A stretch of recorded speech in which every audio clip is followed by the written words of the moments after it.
Bom dia, boa tarde, boa noite. Aqui é o professor Caio e a gente começa agora a matéria nova, Nazifascismo. Eu vou começar esse vídeo fazendo um apelo à sua paciência. Nós provavelmente não vamos concluir esse assunto em um vídeo só. Então, antes de tirar conclusões ou formar opiniões, eu te peço que veja todos os vídeos até o final. Por que eu começo com esse pedido, diferente de todos os temas anteriores sobre os quais nós falamos até agora? Porque nazifascismo é, provavelmente, um dos temas mais polêmicos e polarizadores do programa de história. É muito comum ver pessoas, principalmente no ambiente digital, usando e abusando dos termos fascista, fascismo, sem ter a menor noção do que isso significa. Esses são conceitos da história e da filosofia e da ciência políticas, mas que passam a ser usados como forma de ofensa pessoal em discussões na internet. O meu objetivo aqui é esclarecer o que esses conceitos significam, separando essa discussão conceitual das lacradas imitadas de internet. Eu começo esse tema falando o que não é fascismo. Uma pessoa não é fascista só porque ela não concorda com você. Seu pai ou sua mãe não são fascistas só porque eles te colocaram de castigo e tiraram seu celular. O Estado não é fascista só porque ele existe e cria leis. O fascismo é autoritário, mas nem todo autoritarismo é fascista. Os faraós do Antigo Egito, por exemplo, tinham uma autoridade gigante sobre as suas sociedades, mas eles não eram fascistas por isso. Nem tampouco eram fascistas os reis absolutistas do Antigo Regime, antes da Revolução Francesa. Então, todo fascismo é autoritário, mas nem todo autoritário é fascista.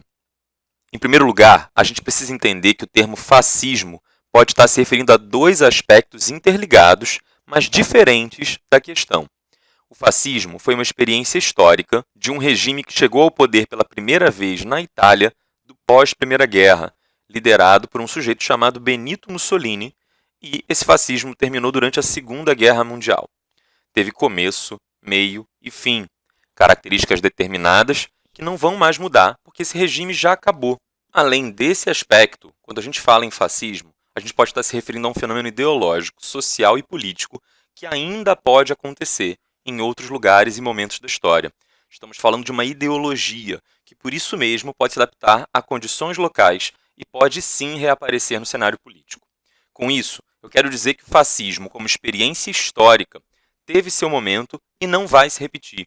Já o fascismo, como fenômeno ideológico, é uma força viva que pode reaparecer em diversos contextos, dadas determinadas pré-condições. Você vai me dizer, Caio, mas isso é muito confuso. Parece que você está falando da mesma coisa. Bom, essas duas coisas são conectadas, é verdade, mas não são a mesma coisa. Em alguns momentos, no debate público, certos agentes políticos podem acusar um governante de ser fascista ou de adotar uma política fascista. Às vezes, algumas pessoas respondem que isso é errado, porque fascismo acabou, porque as condições dessa sociedade são diferentes das condições da sociedade italiana do pós-Primeira Guerra, ou porque esse governante ou suas ações não seriam 100% iguais às ações do líder fascista italiano Benito Mussolini. Quem argumenta dessa maneira está considerando o fascismo como experiência histórica, mas ignora o fascismo como fenômeno ideológico, social e político. Para um político ou uma política pública ser fascista, ele não precisa ser completamente idêntico àquilo que Mussolini fez lá atrás, justamente porque o fascismo, como uma ideologia ainda viva, como fenômeno da sociedade de massas, pode acontecer caso estejam presentes certas condições. Eu sei que num primeiro momento pode parecer confuso usar o mesmo termo para se referir a essas duas coisas, ainda mais quando essas duas coisas são tão próximas uma da outra. Mas tenta entender assim. Sabe quando você fala em bombril para se referir à palha de aço? O que acontece é que você se refere a um fenômeno mais amplo, a palha de aço, a partir de uma das suas manifestações particulares mais famosas.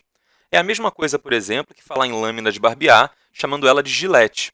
É exatamente assim também quando você fala em leite condensado e leite moça, ou amido de milho e a maisena, e mais um bando de outras coisas. Você está se referindo a um gênero amplo de coisas, mas o nome que você usa é de um dos exemplares que é uma manifestação mais popular e comum daquele fenômeno mais amplo. Isso aconteceu no caso do fascismo. Como o fascismo foi um dos primeiros a surgir e chegar ao poder, foi o que ficou mais popular primeiro. O nome pegou. Seria como se hoje todos os leites condensados fossem chamados de leite moça, independentemente da marca. Leite moça da Itambé, leite moça da Italac, leite moça Piracanjuba e leite moça da Leite Moça. É daí que vem a confusão da nomenclatura. Mas se você conseguir entender esse primeiro ponto, Eu acho que fica mais fácil entender, sim, um político ou uma determinada política de governo podem ser fascistas caso eles tenham características típicas desse fenômeno ideológico, características que a gente vai ver lá na frente, ainda que as condições sociais não sejam todas idênticas ao contexto italiano do período entre guerras. O objetivo dessa aula é falar do fascismo como fenômeno histórico. O fascismo, entre aspas, leite moça, Bombril, Gillette, aqueles específicos. Mas para chegar lá, a gente tem que começar falando do fascismo do seu fenômeno mais amplo, do seu aspecto mais geral. O fascismo leite condensado, palha de aço, lâmina de babiá. Mas que condições sociais levam à criação de um movimento fascista? O fascismo é, antes de tudo, um fenômeno da sociedade de massas. O que é uma sociedade de massas, você vai me perguntar? É um fenômeno contemporâneo, típico do capitalismo industrial. O fascismo não se desenvolve automaticamente em toda e qualquer sociedade de massas, mas ele precisa dessa sociedade para se desenvolver, porque é uma sociedade mais urbanizada, com uma ampla industrialização e acesso generalizado a bens de consumo industrializados, além de um grande desenvolvimento dos meios de comunicação de massa. Essas são condições necessárias porque o fascismo só ocorre numa sociedade onde prevalece o individualismo, com pessoas desenraizadas de instituições tradicionais, como a igreja ou comunidades rurais, por exemplo. O fascismo apela para um aspecto emocional importante do ser humano, que é o senso de pertencimento a um grupo maior, que é o que dá sentido para a vida das pessoas. É como se no ambiente urbano elas perdessem um pouco os laços com a sociedade. Você faz parte da sociedade porque você está no meio dela cotidianamente, mas não se sente ligado a nenhum grupo. Sabe quando você anda pelo shopping com mais centenas ou milhares de pessoas, mas ninguém ali se conhece? Ou no transporte público, todo mundo indo numa mesma direção, mas as pessoas ali não sentem solidariedade social umas pelas outras. A igreja foi a instituição mais importante do mundo por séculos, até o Iluminismo e a Revolução Francesa. E o sentimento de ser parte de uma comunidade maior, a comunidade cristã, com objetivos maiores do que os seus interesses pessoais, divulgar a mensagem do próprio Deus. Essas coisas davam um sentido para a vida das pessoas, que preenchia o vazio existencial e dava respostas para perguntas como: por que estamos aqui? Ou qual o sentido da vida? E isso tinha um efeito positivo na vida cotidiana dos indivíduos. Com a segunda revolução industrial, grande parte das pessoas sai do campo, onde você compartilhava laços de solidariedade e sociabilidade muito grandes com a sua comunidade. E essas pessoas vão para as cidades onde elas são só mais um rosto na multidão. Essas condições são perfeitas para provocar uma perda da individualidade. A disponibilidade de consumir bens de consumo de forma generalizada, como aparelhos de rádio, por exemplo, e o desenvolvimento dessas tecnologias de comunicação criaram veículos para a divulgação da ideologia fascista por líderes carismáticos, que faziam essas pessoas solitárias e tristes encontrarem um propósito na vida que ultrapassava a sua própria existência individual, viver pela grandeza da nação, e ter o sentimento de pertencer a um grupo pelo qual vale a pena se sacrificar. O fascismo fez as pessoas acreditarem que os sacrifícios valem a pena porque eles visam um bem maior. O historiador francês Henri Michel, falando sobre a relação do fascismo com a sociedade de massas, diz que, abre aspas, as massas são constituídas por indivíduos sem laços que os unam, sentem-se inorgânicas, frustradas, humilhadas. Os totalitários propõem-lhes uma ideologia, um grande apelo à imaginação, que as desvia das realidades. Descontentes com o presente, sem terem verdadeiramente um passado, receosas do futuro, as massas, uma vez dentro do mundo da ficção totalitária, aderem a este ou estão dispostas a todos os sacrifícios exigidos pelos chefes oniscientes perante os quais ajoelham em adoração. Mas até agora, a gente não definiu o que é fascismo, ou quais são as suas características. Falamos que tipo de condições ele precisa para ocorrer, mas não como ele ocorre. Então vamos começar. O fascismo é uma ideologia autoritária, de extrema direita, que lança a mão da manipulação das massas por líderes carismáticos, buscando ser uma alternativa capitalista com grande apelo popular à ideologia comunista e outras similares. Mas você agora vai me perguntar, de direita? Bom, se você está confuso por eu ter dito que é de direita, me dá um minuto que eu já te explico. Antes, eu preciso falar com quem não ficou tão impressionado com essa informação. Para quem não viu nada demais, talvez seja porque você não está por dentro das discussões do mundo da internet. Na internet, faz alguns anos, surgiu uma baita polêmica quando a Embaixada da Alemanha no Brasil publicou um vídeo falando sobre os perigos do nazismo, que foi uma das manifestações históricas do fascismo na Alemanha, e outras políticas de extrema-direita. Foi aí que um monte de internautas foi ensinar história e política da Alemanha para a embaixada alemã, dizendo que, na verdade, assim como outras formas de fascismo, o nazismo seria uma ideologia de esquerda. Isso se tornou tão viral na época que o embaixador alemão no Brasil se manifestou. Além disso, políticos brasileiros começaram a dar declarações endossando que o nazismo seria sim de esquerda, o que fez até o Museu do Holocausto em Israel, o Yad Vashem, se manifestar publicamente, dizendo que o nazismo era sim de extrema-direita. Rabinos no Brasil também se manifestaram no mesmo sentido. Fora do Brasil, em jornais estrangeiros, são várias as demonstrações de que os movimentos fascistas, e particularmente o nazismo e o neonazismo, são manifestações da extrema-direita. Pelo que eu percebo, essa confusão tem dois motivos principais. O primeiro é o desconhecimento do assunto. Para esses casos, é fácil resolver. Basta assistir essa aula até o final que você vai entender fácil, porque o fascismo é uma ideologia de extrema-direita. O segundo motivo para essa confusão é um pouco mais grave: interesse político-partidário.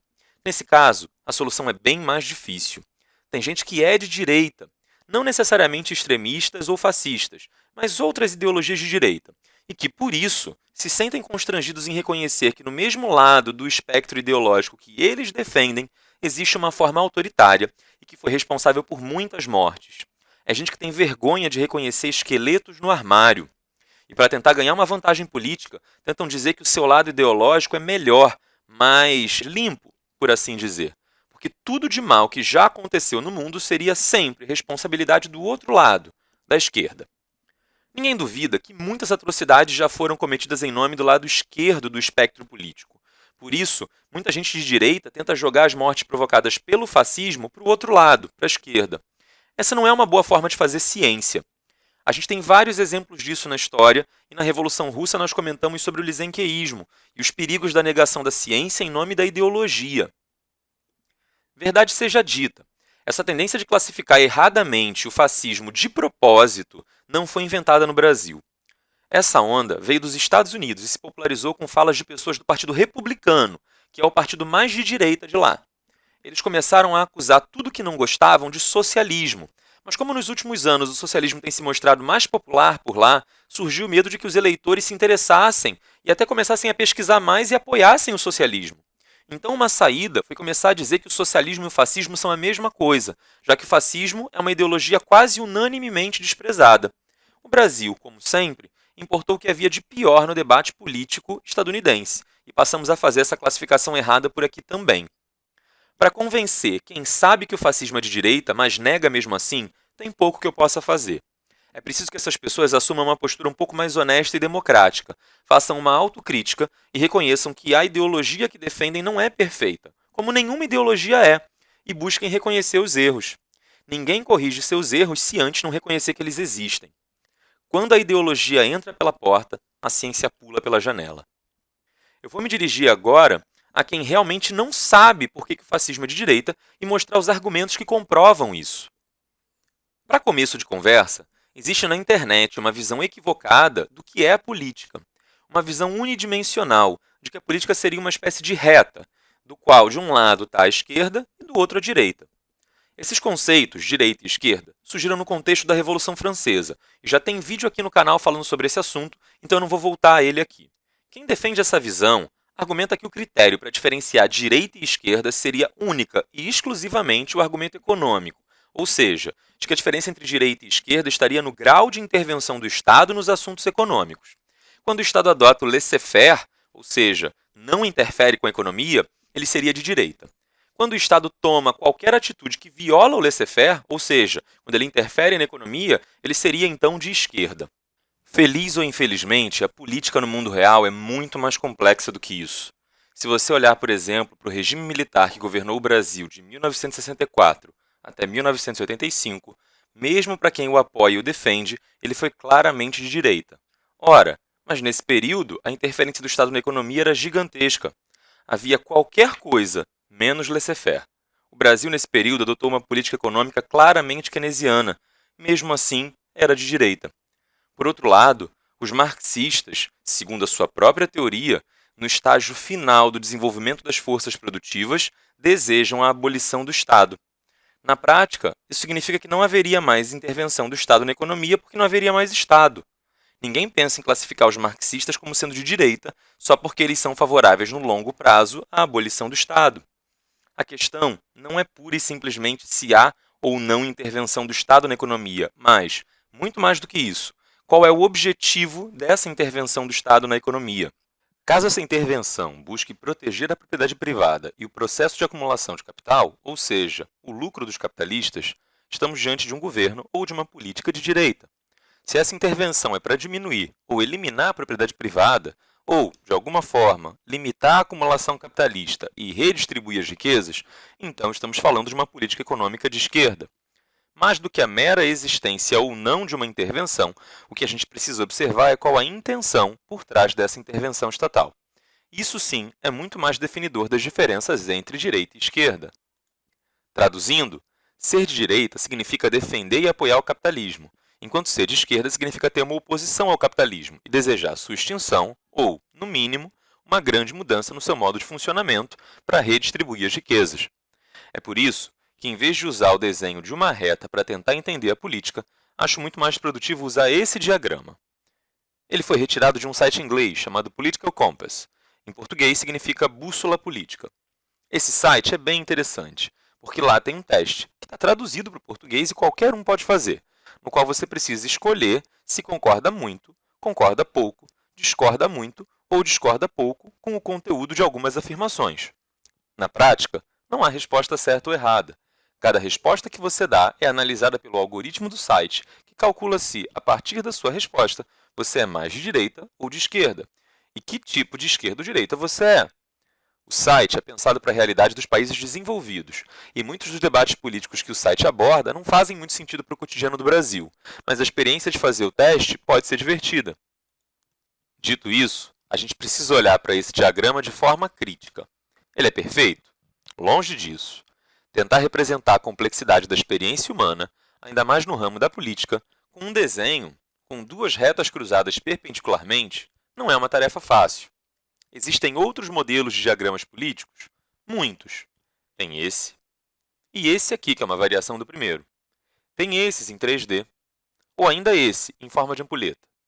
Tem esse aqui, com planos sobrepostos. E esse, num formato estranho. E o rei dos diagramas complexos, esse poliedro esquisitíssimo. Você vai então me perguntar, com toda a razão, se o diagrama do Political Compass tem tantas imperfeições e simplificações e há outros diagramas mais complexos, por que eu não uso outro desses diagramas? Já ouviu aquele ditado, nem tanto ao céu, nem tanto ao chão? Nem 8, nem 80? O fato de aquela primeira reta ser incompleta demais não significa que eu deva tentar buscar o diagrama mais complexo do mundo. Porque, na verdade, todos são incompletos e têm imperfeições, maiores ou menores. Só que esses diagramas mais complexos, eles podem acabar mais complicando do que explicando, atrapalhando mais do que ajudando. Eu vou ficar com o Political Compass porque ele é um meio termo. Ele é útil para mostrar as nuances da política, mas sem as complicações de modelos que também são imperfeitos e só vão confundir a gente. Olhando para ele, a gente percebe uma coisa interessante. Além da divisão esquerda-direita, também há uma oposição entre libertário e autoritário. Então, fica muito mais fácil assim compreender as diferenças entre anarquistas e marxistas, por exemplo. Ambos são de esquerda, porque são contra o capitalismo, porque querem abolir a propriedade privada. Mas, embora ambos sejam de esquerda, eles também têm seus próprios antagonismos, suas rivalidades. Enquanto os anarquistas querem a abolição imediata do Estado, os marxistas acham que o Estado deve continuar existindo, ainda que por um tempo, sob controle do proletariado. Os anarquistas veem a existência do Estado como uma coisa autoritária e são contra isso. Mas também são contra o capitalismo. Por isso, os anarquistas são de esquerda e libertários. Enquanto os liberais, aqueles que defendem o laissez-faire, são libertários também, porque querem a mínima interferência do Estado na economia, mas são pró-capitalismo.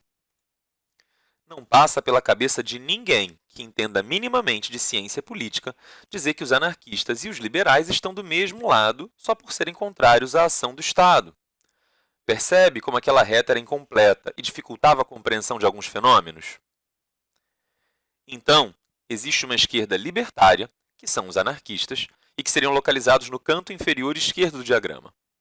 Existe ainda uma esquerda autoritária, que são os marxistas, aos quais muita gente chama de socialistas ou comunistas, indistintamente.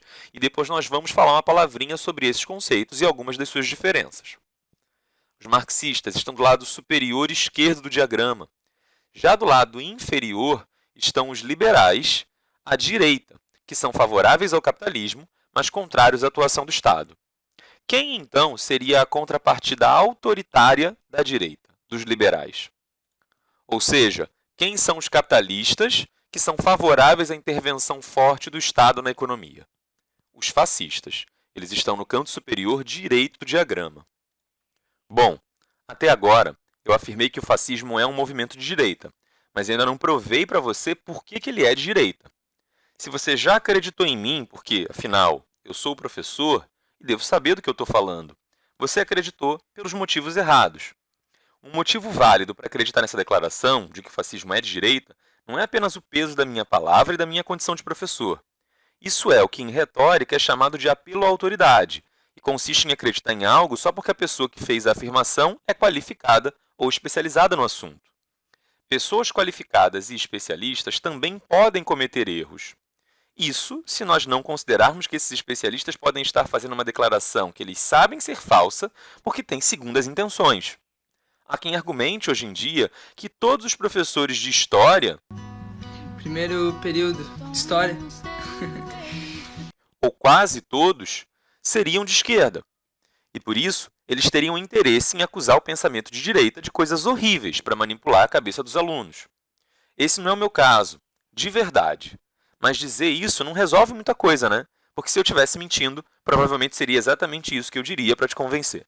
Eu quero que você acredite no que eu te falo, mas pelas razões corretas, porque eu vou te dar argumentos para sustentar a afirmação que eu fiz.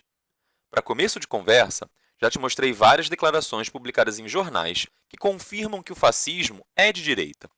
Mas quem argumenta que os professores de história são todos de esquerda, defende também que os jornalistas são todos, ou quase todos, de esquerda, e estariam participando, junto com os professores, de uma conspiração para enganar os jovens inocentes e difamar o pensamento ideológico da direita.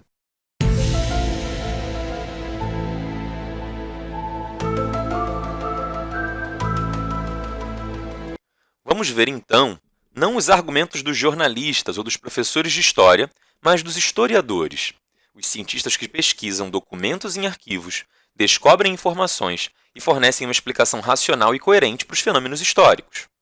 O primeiro historiador que eu queria apresentar para você aqui é o Richard Evans. Ele é britânico, professor da Universidade de Cambridge, na Inglaterra, especializado na história da Alemanha no século XX, principalmente no período entre guerras. No livro A Chegada do Terceiro Reich era uma forma como os nazistas se referiam ao seu próprio governo, mas a gente vai ver a causa disso mais para frente. O Evans afirma o seguinte, abre aspas, o movimento fascista de Mussolini compartilhou muitas características-chave não só com o nazismo, mas com outros movimentos extremistas de direita. O fascismo italiano era violento, incessantemente ativo, desprezava as instituições parlamentares, era militarista e glorificava o conflito e a guerra. Era acrimoniosamente contrário não só ao comunismo, mas também e ainda mais notavelmente ao socialismo e ao liberalismo. Favorecia uma visão orgânica da sociedade, na qual os interesses das classes e representação popular seriam substituídos por instituições estabelecidas que atravessariam as classes e uniriam a nação. A gente explica mais para frente o que ele quis dizer com esse finalzinho aqui de unir as classes e unir a nação. Ele continua em outro trecho. Abre aspas. No final da década de 1920, Hitler havia emergido, em parte por via das circunstâncias, em parte por sua capacidade oratória e impiedade, em parte pelo desejo desesperado da extrema-direita por um líder forte, como ditador inquestionado do movimento, objeto de um culto de personalidade em rápido crescimento. Essas não são todas as passagens do livro em que o historiador afirma que o nazifascismo era de direita. São só algumas que eu achei mais interessantes. Se fosse para ler todas, a gente gastaria a aula inteira nisso. Outro historiador, também britânico, é o Ian Kershaw, professor da Universidade de Sheffield, também especializado em Alemanha do entreguerras. Na biografia que ele escreveu sobre Hitler, diz o seguinte, abre aspas, pois para Hitler, a política, e assim permaneceria, era propaganda, incessante mobilização de massa por uma causa a ser perseguida cegamente, e não a arte do possível. Sua ascensão à proeminência pelo menos regional, na direita nacionalista da Baviera, não se deveu simplesmente à sua inigualável capacidade de orador de comícios de massa em Munique. Ele prossegue em outro trecho. Mesmo então, as forças que haviam proporcionado a entrada de Hitler na política e permitido que ele se tornasse um fator fundamental na direita bávara, maquinaram para salvá-lo quando sua carreira deveria estar acabada, fecha aspas. E nessa outra passagem esclarecedora, o historiador continua. Por cortesia da justiça bávara, Hitler pudera usar a sala do tribunal para se retratar como o herói da direita por seu papel no golpe, fecha aspas. Além dos britânicos, especialistas estadunidenses também estudaram o tema do fascismo, chegando a conclusões bem semelhantes. Robert Paxton, professor das universidades da Califórnia, do estado de Nova York e de Colômbia, historiador e cientista político que também estudou esse período, disse no livro A Anatomia do Fascismo, abre aspas, uma ditadura anti-esquerdista cercada de entusiasmo popular. Essa foi a combinação inesperada que os fascistas conseguiram criar no curto espaço de uma geração. Oficialmente, o fascismo nasceu em Milão, em um domingo, 23 de março de 1919. Naquela manhã, pouco mais de 100 pessoas encontraram-se na sala de reuniões da Aliança Industrial e Comercial de Milão, cujas janelas se abriam para a Piazza San Sepolcro, para, entre aspas, declarar guerra ao socialismo em razão de este ter se oposto ao nacionalismo. Fecha aspas. Esses são todos especialistas contemporâneos, cujos estudos foram feitos depois que o fascismo já havia ocorrido e acabado. Um outro estadunidense, jornalista e escritor que viveu na Alemanha na época do nazismo, atuando como correspondente de jornais, William Shirer, no livro Ascensão e Queda do Terceiro Reich, disse o seguinte, abre aspas, eis aí, em poucas palavras, as ideias e as táticas que Hitler mais tarde iria empregar na construção de seu próprio partido político e em seu esforço para conduzi-lo ao poder na Alemanha. Sua originalidade consiste em ter sido ele o único político da direita a aplicá-las no cenário alemão depois da Primeira Guerra Mundial. Mas é claro, mais uma vez, quem alega que os jornalistas e professores de história estão numa conspiração esquerdista para atacar a direita, também conclui que os cientistas seriam todos, ou quase todos, esquerdistas.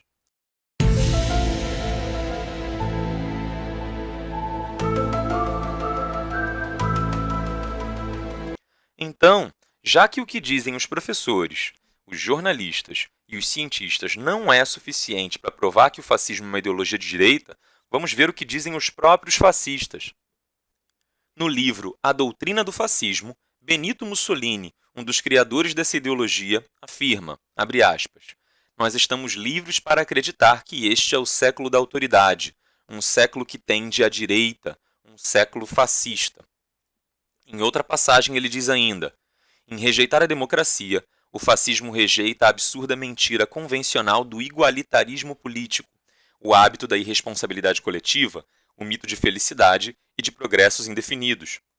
Nesse último trecho, ele não fala explicitamente de direita e esquerda, mas afirma a rejeição do fascismo pelo ideal de igualitarismo. Ora, a busca de uma igualdade plena entre todos é uma das características definidoras da esquerda, que está sendo rejeitada pelo Mussolini nesse trecho. Mussolini disse ainda, em alguns discursos públicos que fez ao longo da década de 1920, cujas transcrições eu retirei do livro Mussolini e a Ascensão do Fascismo, do historiador Donald Sassoon, abre aspas, essa identificação é um sinal de força. O fascismo está destinado a representar na história italiana uma síntese entre as teorias indestrutíveis do liberalismo econômico e as novas forças do universo do trabalho. Em outro discurso, ele completa, abre aspas, queremos retirar do Estado todos os seus poderes econômicos. Basta de ferroviários estatais, carteiros estatais, seguradoras estatais. Basta desse Estado mantido à custa dos contribuintes e pondo em risco as exauridas finanças do Estado italiano. A polícia deve permanecer, pois protege as pessoas honestas de ladrões e malvados. O educador estatal deve permanecer em benefício das novas gerações. As forças armadas devem permanecer, pois protegem as fronteiras da pátria e a política externa deve permanecer. Também sou contra ao novo horário legal, porque ele representa mais uma forma de intervenção e coerção do Estado. Começo com o indivíduo e me volto contra o Estado. O Estado, com sua enorme máquina burocrática, é asfixiante. O indivíduo podia tolerar o Estado quando era simplesmente um soldado ou um policial. Mas agora o Estado é tudo. Banqueiro, fornecedor de créditos, proprietário de cassinos, cafetão, segurador, carteiro, ferroviário, empreendedor industrial, professor. O Estado controla tudo, causando apenas danos. cada uma de suas atividades é um desastre. Última citação do Mussolini: nossas políticas serão completamente liberais. Nesses últimos trechos, mais uma vez, Mussolini não faz referências explícitas à direita ou à esquerda, mas os ideais defendidos ali, de liberdade econômica, são típicos do liberalismo, que é inequivocamente de direita. Saindo um pouco da Itália e indo para a Alemanha e para o nazismo. A palavra nazismo é formada pela primeira sílaba de duas palavras em alemão que eu, certamente, não vou nem me arriscar a pronunciar, Nationalsozialismus. mas que significam nacional-socialismo. Ou seja, o nazismo é nacional-socialista.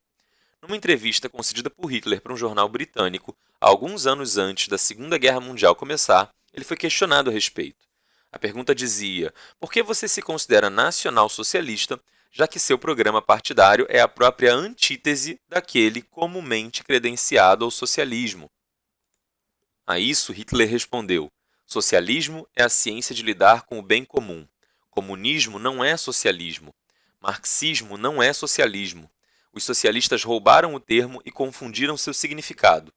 Eu tirarei o socialismo dos socialistas. Socialismo é uma instituição ariana, germânica antiga. Nossos ancestrais germânicos mantinham certas terras em comum. Eles cultivavam a ideia do bem-estar comum. O marxismo não tem o direito de se disfarçar de socialismo. O socialismo, ao contrário do marxismo, não repudia a propriedade privada. Ao contrário do marxismo, não envolve negação de personalidade e, diferentemente do marxismo, é patriótico. Poderíamos ter nos chamado Partido Liberal. Optamos por nos chamar nacional-socialistas. Não somos internacionalistas. Nosso socialismo é nacionalista. Exigimos o cumprimento das reivindicações justas das classes produtivas pelo Estado com base na solidariedade racial. Para nós, Estado e raça são uma coisa só. Traduzindo, Hitler tentou dizer que os socialistas de tipo marxista não eram socialistas de verdade. Note que ele chega a falar da importância da propriedade privada para os nazistas. Lembra lá atrás do diagrama? A diferença entre direita e esquerda reside fundamentalmente na posição que uma ideologia toma em relação ao sistema capitalista e à propriedade privada, que é uma de suas condições. É importante fazer um comentário rápido em relação à nomenclatura. O termo socialista, no século XIX, podia ser usado como sinônimo perfeito para comunista. As teorias de Karl Marx foram batizadas a princípio de socialismo científico, em oposição a um outro socialismo que havia antes, chamado de utópico. Além disso, dentro da teoria de Karl Marx, como nós já vimos na segunda parte da aula de Revolução Russa, socialismo é o nome pelo qual se convencionou chamar o período que vem após o capitalismo, mas antes do comunismo.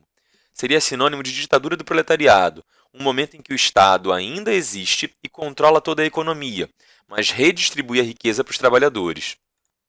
Após a Revolução Russa, os termos socialista e comunista começam a ficar meio nebulosos.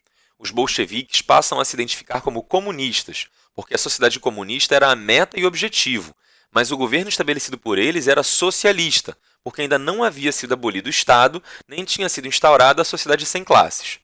À medida que o século XX passou, vários países capitalistas, mas com mecanismos de estado de bem-estar social, passaram a ser chamados de socialistas também. Seria uma espécie de socialismo democrático, diferente dos países dominados por partidos comunistas, onde haveria um socialismo autoritário. Esses países socialistas democráticos são capitalistas na sua organização econômica, mas com fortes mecanismos de ajuda aos mais pobres. Eles adotariam uma política de centro-esquerda e estariam representados por países nórdicos como Dinamarca, Noruega ou Islândia. Bom, então até agora a gente tem os socialistas utópicos, os comunistas, que implantaram regimes socialistas, e os capitalistas keynesianos, que seriam socialistas democráticos. Já deu para perceber que esses termos não têm um significado unânime, mas o que há em comum entre todos esses diferentes usos do termo socialista é que eles caem mais para a esquerda do que para a direita. Bom, mas ainda assim, alguém poderia argumentar que os professores, os cientistas e os jornalistas fazem todos parte de uma conspiração mundial para difamar a direita e que essa conspiração foi organizada pela esquerda. Seguindo essa linha de pensamento, se os fascistas fossem de esquerda, eles poderiam, de forma maliciosa, se dizerem de direita, só para incriminar a direita. Cá para nós, esse argumento conspiracionista é muito fraco e dificilmente pode ser provado por algum meio racional. À medida que a realidade vai se mostrando contrária a essa linha de pensamento, ela precisa incluir mais e mais gente nessa suposta conspiração, para que a teoria faça sentido. Chega a um ponto em que todo mundo, menos a pessoa que está negando os fatos, seria parte dessa conspiração. É muito improvável que um número tão grande de gente compartilhasse um segredo tão bem guardado por tanto tempo sem que ele vazasse. A verdade é que esse tipo de pensamento, esse jeito de argumentar, esse uso sistemático de teorias da conspiração é justamente a linha de defesa intelectual que os fascistas mais usavam. A gente ainda vai poder falar disso mais para frente com detalhes, quando entrarmos mesmo em nazismo. Mas eu já te adianto que os próprios nazistas eram grandes defensores da existência de teorias da conspiração. Uma delas, mais famosa, é de que o povo judeu faria parte de uma conspiração mundial para minar o poder da dita raça pura. Inclusive, foram forjados documentos deploráveis que supostamente teriam sido vazados pelos agentes dessa conspiração e teriam chegado ao conhecimento do público por acidente, sendo publicados no final do século XIX, mas tendo grande popularidade até meados do século XX. Eu estou falando dos Protocolos dos Sábios de Sião. Guarda esse nome, porque a gente vai falar mais disso lá na frente, tentando explicar um pouco do antissemitismo de Hitler. Mas voltando a essa discussão de se o fascismo seria direita ou esquerda, eu quero dar o benefício da dúvida e tentar provar por todos os meios lógicos e racionais o que eu estou alegando. Quer dizer, eu estou alegando não, porque não fui eu que descobri e explorei esse tema. Esse é o consenso acadêmico desde pelo menos meados do século XX. Vamos olhar o que disse sobre o fascismo um sujeito que absolutamente ninguém contesta que fosse de direita. Um liberal austríaco chamado Ludwig von Mises. Esse cara é hoje uma das maiores influências para quem segue ideologias de direita. Ele era liberal, ou seja, estava do lado direito inferior do diagrama político sobre o qual nós falamos, mas foi convidado e trabalhou como ministro da Economia da Áustria, na época em que o país era governado por um regime fascista. O Mises diz no seu livro Liberalismo segundo a Tradição Clássica, publicado originalmente em 1927, que, abre aspas, por mais longe que isso possa ir, não se deve deixar de reconhecer que a conversão dos partidos de direita às táticas fascistas mostra que a batalha contra o liberalismo produziu êxitos que, há pouco tempo, seriam considerados totalmente inimagináveis, fecha aspas. E ele diz ainda, não se pode negar que o fascismo e movimentos semelhantes, visando ao estabelecimento de ditaduras, estejam cheios das melhores intenções e que sua intervenção até o momento salvou a civilização europeia, fecha aspas. A essa altura, você talvez já tenha se convencido do meu argumento e esteja dizendo, ok, chega, próximo assunto. Mas de verdade, eu sei que tem gente persistente e que mesmo assim ainda não se convenceu. Ou, talvez, mesmo convencido, você esteja se perguntando, diante de tantos especialistas, ou mesmo da declaração direta dos envolvidos, se tudo converge numa mesma direção, por que sequer existe essa dúvida para começo de conversa? De onde tiraram que o fascismo seria de esquerda, se as evidências até agora parecem tão esmagadoras no sentido contrário? Infelizmente, nosso tempo por hoje se esgotou e a resposta para essa pergunta vai ficar para a próxima aula. Com a aula de hoje, eu tentei apenas mostrar o quanto é complexo para um professor de história fazer uma afirmação aparentemente simples. 10 anos atrás ou mais, a primeira vez que eu dei aula sobre esse tema, eu simplesmente fazia a afirmação, o nazifascismo era de direita. E essa afirmação era aceita quase que de forma incontestável. De uns tempos para cá, isso tem gerado muito mais polêmica, talvez por causa da polarização que o mundo tem enfrentado. De todo modo, eu não acho negativo o trabalho de fazer essa apresentação do embasamento teórico que norteia minha aula. Eu só preciso que o aluno, ao ouvir minha aula, entenda que tudo o que eu afirmo é cientificamente embasado. O bom professor nunca vai fazer uma afirmação que não seja condizente com o consenso científico do momento, só para favorecer a sua ideologia pessoal. É claro, consensos científicos podem mudar com o tempo. Não estou negando esse fato. Só que esses consensos científicos apenas podem ser mudados diante de evidências e não baseados na minha vontade de favorecer um determinado lado político-ideológico.